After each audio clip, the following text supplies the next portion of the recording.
Let me tell you a story about the Civil War. The Civil War lasted for 4 years, from 1861 to 1865, and was fought to preserve the Union of the United States. The southern states had broken away from the northern states primarily over the issue of slavery. You see, the North was industrializing, while the South was still primarily agrarian. An agrarian economy is an economy based on farming. The problem was that the agrarian economy in the South depended on slavery.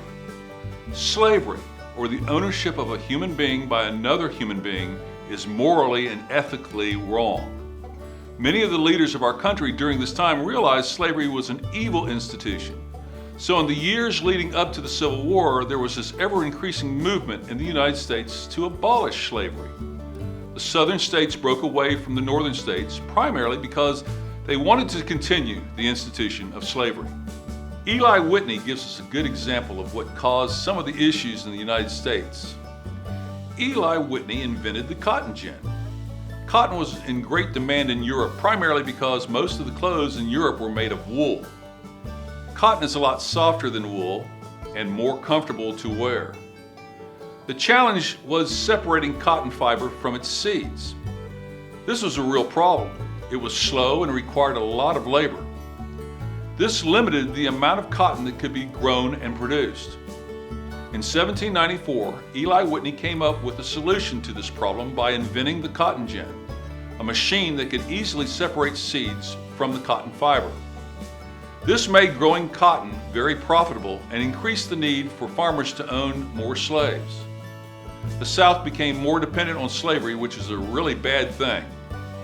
Inventing the cotton gin didn't help Eli either.